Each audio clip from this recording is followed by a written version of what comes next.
네, 안녕하세요. 김한용입니다. 지난번에 말씀드렸듯이 기아 K8의 외관 디자인이 공개됐죠. 저희가 영상을 올렸는데 정말 많은 분들이 봐주셔서 깜짝 놀랐습니다. 저희 인기 급상승 동영상 5위에 올라가기도 했어요. 아, 대박. 정말 감사합니다. 도로에서 찍은 사진들 보니까 또 완전히 다른 차 같다고 이렇게 말씀하시네요. 오늘은 이 사진들, 그리고 완전히 혁신적인 인테리어의 실내, 이런 것들 살펴보도록 하겠습니다. 네, 독자 여러분들이 보내주신 사진 보면요, 이게 주행하는 중이라서 빠르게 찍지 못했다, 많이 못 찍었다, 이렇게 말씀하시는데 그래도 뭐 충분히 좋습니다. 그릴이 우려를 많이 했는데 우려할 일이 아니었네요. 꽤 예쁜데? 현대차 같으면 이거 파라메트릭 주얼 뭐 이러면서 또 얘기했을 것 같아. 위에서는 약간 좁고 아래로 갈수록 약간 펼쳐지는 요런 약간 기하학적인 느낌. 그리고 옆에 마름모에 대해서 그랜저 앞부분에 보면 거부감을 느끼시는 분들이 많았는데 그 마름모가 여기도 와 있네? 꼭 있어야만 했나? 라는 생각이 들긴 하지만 어쨌든 이건 DRL도 되고 깜빡이도 되고 뭐 등등등을 위한 마름모라고 하니까요, 뭐 나름대로 괜찮은 것 같기도 합니다. 그리고 그릴과 바디가 서로 구분되지 않는 거, 이것도 꽤 멋진데요. 엠블럼 멋지네요. 장난 아닌데요. 보닛이 생각보다 엄청 기네요. 기아차가 내놓은 사진 보면서 광각비를 받아서 너무 길어 보이네, 이렇게 생각했거든요. 왜곡된 줄 알았어요. 근데 실제로 뽑은 사진을 봐도 엄청 길고 엄청 낮은 데까지 이렇게 굽어 내려옵니다. 아, 이분은 지금 영상도 찍어 주셨어요. 영상 소리 나나? 아, 딴 데 보고 가고 계셔. 약간 숨으셨어. 약간 숨으셨어요. 아니, 이게 괜찮아요. 일단 위장 해제가 되면 이렇게 안 보는 척 이렇게 은근슬쩍 이렇게 찍으실 필요 없어요. 그냥 대놓고 찍어도 사실 상관없습니다. 귀여우시네요. 이런 사진도 보내주셨습니다. 5359. 아까 5358이었는데 하나 차이로. 스파이샷 운행하시는 분들 어디서 나쁜 짓 하시면 안 돼요. 저희 구독자님들이 다 잡아내신다고요. 예, 외관에 대해서 간단하게 살펴보면요, 가장 먼저 눈에 띄는 건 역시나 그릴이죠. 이 프레임리스 그릴, 이게 굉장히 많은 사람들에게 호불호가 갈리고 있어요. 지금 검정색 차에 대해서는 지금 거의 엄청 좋아하는 분위기죠. 근데 지금 차가 검정색만 있진 않을 거잖아. 최소한 6, 7가지 색은 나올 텐데, 그러면 그 정도 색이 나오면 그 중에 대부분은 이 가운데가 바디색입니다. 이 흰색 차도 지금 몇 가지 사진이 공개됐는데 많은 분들이 이거 좀 어색하다 이렇게 느끼시는 이유는 이 차가 그릴하고 범퍼가 구별이 되지 않기 때문에 그래요. 그러니까 제가 몇 개월 전에 말씀드렸던 내용, 여기 위에 보시면 나오죠. 그릴이 좀 아사모사하게 그라데이션 되면서 범퍼가 되고, 범퍼가 아사모사하게 그릴이 된다고 이렇게 말씀드렸잖아요. 약간 이제 무슨 말씀인지 아시겠죠? 이 그릴을 좀 더 확대해서 이렇게 보면요, 마름모가 이렇게 쭉쭉쭉쭉 다 있어요. 마름모 공간은 있는데 그게 가장자리는 마름모가 닫혀있는 마름모고, 안쪽으로 갈수록 마름모가 조금씩 열려있는 마름모예요. 가운데로 가면 완전히 열리는 거고. 그러다 보니까 이게 가장자리는 마름모가 닫혀 있으면, 아니면 반쯤 열려 있으면, 이 부분은 바디 컬러로 돼 있으니까, 아니 그릴이, 그전까지는 그릴은 크롬이거나 검정이었는데 그릴이 바디 컬러라니 좀 이상하다, 이렇게 느끼시게 되는 것 같아요. 이게 이렇게 만들어진 배경은 뭘까? 가만 생각해 보면 기아차는 어쨌든 전기차로의 전환을 얘기하고 있는 회사잖아요. 그러니까 이게 거의 마지막 가솔린 차야. 이 다음번부터는 전기차만 나오는 거죠. 그러면 이 차는 어떻게 만들어야 되나? 그릴을 정말 와일드하게 이렇게 그릴을 그냥 막 이렇게 강조한 자동차를 만들 것인가, 아니면 그릴이 없이 진짜 매끈한 자동차를 만들 것인가, 이것에 대해서 고민을 많이 했을 거잖아요. 그러니까 이게 서서히 막혀가는 과정이다, 이걸 표현한 것 같아요. 그래서 앞으로는 그릴이 사라지는 그 페이드아웃 되는 그걸 보여주는 그 장면인 것 같고, 아마 하이브리드라면 이 중간적인 디자인이라는 것에 대해서 더 당위성이 생길 것 같습니다.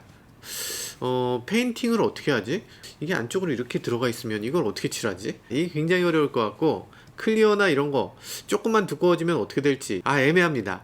이게 난이도가 굉장히 높아서 이 도장하시는 분들이 꽤 욕을 하실 것 같아요. 보내주신 사진이 아마 여태껏 나온 모든 뒷면 사진 중에서 가장 선명한 것 같은데요.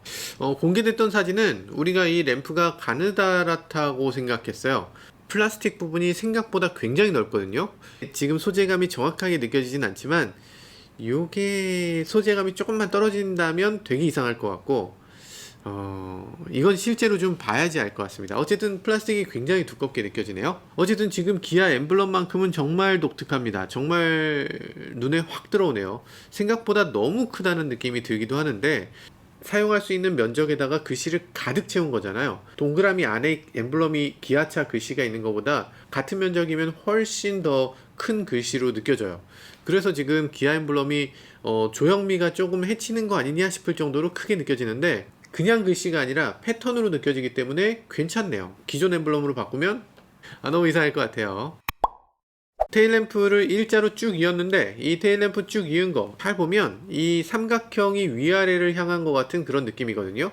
근데 그게 조금씩 가운데는 멀고 가장자리는 가깝고 이런 식으로 돼 있어요. 그러니까 포르쉐나 아우디처럼 정말 여기다 비용을 많이 써서 정말 완벽하게 균일하게 만들어내면 그건 되게 멋있는데, 프리미엄 메이커가 아닌 그냥 뭐 현대기아차 정도 되면 그걸 그렇게까지 완벽하게 만들어내지 못했을 것 같아요. 그러다 보니까 이걸 그 중간이 약간 이상한 거, 예를 들면 소나타나 이런 거 조금 이상하잖아요. 뭐 소나타, 아반떼 이런 거 약간 균일하지 못한데 그걸 그냥 놔두지 않고 이런 식으로 패턴화해서 우리는 원래 디자인을 이렇게 한 거야, 이런 식으로 보여준 것 같아요. 약간 기술적인 한계를 디자인으로 승화시킨, 나름대로 패턴을 리드미컬하게 재미있게 이렇게 표현한 것 같습니다. 절취선보다 저는 더 좋게 느껴지네요. 이건 브레이크 밟는 순간 램프가 어떻게 켜지나를 보여주고 있는데요. 이 램프가 약간 아래쪽을 향해 있네요. 아래쪽을 향해 있고 이게 범퍼 안쪽으로 들어가요. 그러니까 브레이크를 밟으면 이 램프가 바디 색깔을 반사시킵니다. 그로잉이라고 하죠. 약간 이렇게 우아하게 빛나는 걸 볼 수가 있네요. 머플러도 지금 굉장히 세련되게, 후진등도 가운데 세련되게 들어갔고 뭐 나쁘지 않은데요. 전체적으로 봤을 때 뒷모양, 뒷모양 예뻐요. 뒷모양 예뻐. 뒷모양 이거 가다가 뒷모양 보면서 사자고 할 것 같아. 근데 이 샥스핀 이거는 조금 이 위치가 여기가 맞았나 하는 생각들을 하게 되는 것 같아요. 측면에서 볼 때 이 차 디자인에서 독창성이 너무 떨어져서 아마 집어넣은 게 아닌가 싶기도 해요. 뭐 나쁘진 않습니다. 나쁘진 않아요. 꼭 넣었어야 됐나? 나쁘진 않아요. 네, 외관은 이만큼 보면 됐고요. 실내를 한번 살펴보죠. 아마도 이게 실내는 여기 직접 찍으신 게 아닌 것 같아요. K8 오너스 클럽에서 찍어주신 것 같은데요. 네이버 동호회인가요? 링크를 몰라서 못 적어드리고 있는데, 혹시라도 동호회 분 계시면 여기 댓글로 남겨주세요. 실내 사진 보면 굉장히 고급스럽긴 합니다. 굉장히 고급스럽고, 핸들 디자인은 지금 이미지 컷 같은 게 올라왔는데, 이미지 컷은 아닌가? 이 핸들 디자인 보면요, 꽤 넓고 안정적인데 전체적으로 보면 굉장히 젊은 느낌입니다. 안정적인 가운데 젊은 느낌을 주니까 이게 지나치게 화려하거나 뭔가 무너져 보이는 느낌이 아니고 굉장히 안정적이고 편안하면서도 화려한 그런 느낌을 주고 있어요. 굉장히 스포티하기도 하고요. 계기판 그리고 센터 디스플레이가 서로 이렇게 연결이 되어 있는 디자인, 커브드 느낌을 주는 그런 빈 공간을 이렇게 희귀한 건지 정확하게 모르겠는데 약간 커브드 느낌이 나고 있습니다. 넓은 네모 이런 식으로 길게 뽑은 거, 이거 굉장히 멋지게 보이네요. 전체적으로 디자인이 굉장히 화려하면서도 누구나 납득 가능한 방향으로 이렇게 새로운 시도를 많이 한 것 같습니다. 도어 트림 쪽에서 우드 트림, 그리고 컵홀더 쪽에서의 우드 트림, 이거 굉장히 독특하게 느껴지고요. 이런 식으로 넓게 사용하게 되면 이 차가 자동차라는 느낌보다는 실내라는 느낌을 느끼게 합니다. 집에 있는 인테리어 요소로 많이 보이잖아요. 차에 오래 거주할 때 마치 내 집처럼 편안하게 느껴지게 하는 그런 요소로 사용된 것 같습니다. 그리고 여기 보면 디테일이 대단해요. 우드 트림을 이런 식으로 굉장히 넓게 쓰면서 이렇게 깎아 내려갔는데, 이 도어 캐치 손잡이도 거기에 맞춰서 대각선으로 깎아 내려간 거, 스티치를 이런 식으로 만들어 넣었는데 이 스티치가 굉장히 세련된 곡선을 갖고 있어요. 디테일은 거기서 끝나는 게 아니고요, 이 우드 트림하고 안전벨트 색깔하고를 톤을 맞췄어요. 안전벨트도 지금 브라운색입니다. 괜찮죠? 멋있어요. 뭔가 이게 선택의 여지가 있는지 어떤지 모르겠지만 어쨌든 이 인테리어의 색상 조화가 굉장히 좋습니다. 지금 헤드라이너 색깔도 베이지거든요. 아래쪽은 검은색으로, 위쪽은 베이지로 이렇게 하는 게 사실 저는 좋아 보여요.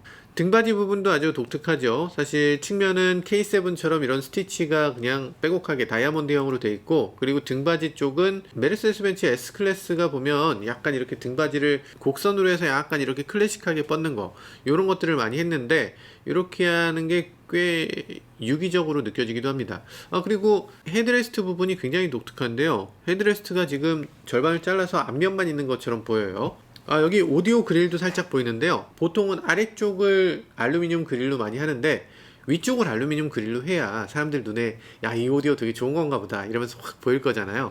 네, 그래서 알루미늄 그릴을 위에다가 이렇게 붙였고, 이 오디오는 지금 메르디안을 사용할 것 같습니다. 보통의 오디오 어지간하면 그냥 뭐 크렐, 기아차가 오디오에 그렇게까지 신경을 안 쓰는 브랜드 같은 느낌이 있었는데, 메르디안 하면 사실 제규어 아니면 뭐 레인지로버 이런데 그것도 고급에서만 옵션으로 들어가는 오디오인데, 이 정도 오디오를 넣어준다는 거는 일단 브랜드 빨로는 뭐 대단한 것 같습니다. 실제로 얼마나 돈을 썼는지 그건 좀 더 지켜봐야 되겠죠. 빨리 가서 들어보고 싶네요. 네, 운전석에 앉아서 보면 약간 운전자 중심의 구조를 볼 수가 있어요. 실내가 지금 정확하게 다 보인 건 아니지만 다열 변속기를 사용하고 있네요. 제 소렌토도 마찬가지고. 근데 아마 카니발에 있는 기어노브를 그대로 쓰는 것 같습니다. 그래서 이게 봤을 때 굉장히 고급스럽기도 하고, 뭐 오류의 가능성도 거의 없고 아주 잘하고 있는 것 같아요.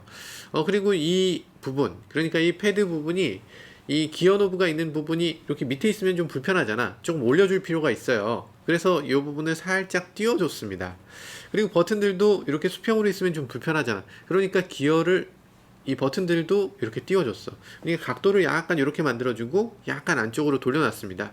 전체적으로 운전자가 봤을 때 이렇게 조작하도록, 이쪽에 있는 건 요 각도, 저쪽에 있는 건 저 각도, 이렇게 버튼의 각도를 이렇게 바꿔놨어요. 정말 인체공학적이고 너무나 세심한 배려 아닙니까?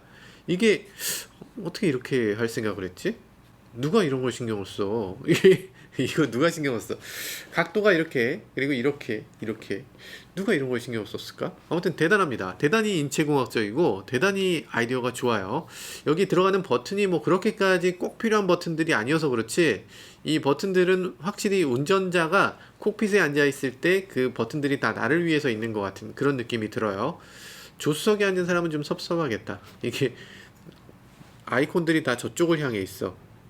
진짜 의젓하는 기분이 들 것 같은데? 그죠? 아무튼 운전자 중심의 그런 콕핏을 사용하고 있어요. 근데 운전자 중심의 자동차인가? K8이 약간 K5에 이런 걸 해주면 정말 좋을 것 같긴 한데, 일단 이렇게 패드가 올라오는 거 뭐 많이 있죠. 무슨 뭐 넥소도 있고 뭐 많은 차들이 이렇게 기울어지도록 만듭니다. 기울어지도록 만들면 좋은 점이 많으니까 버튼 누르기도 좋고 시인성도 좋아지고 뭐 여러 가지로 좋아요. 근데 문제는 이렇게 되고 나면 여기 수납 공간이 하나도 없는 거예요.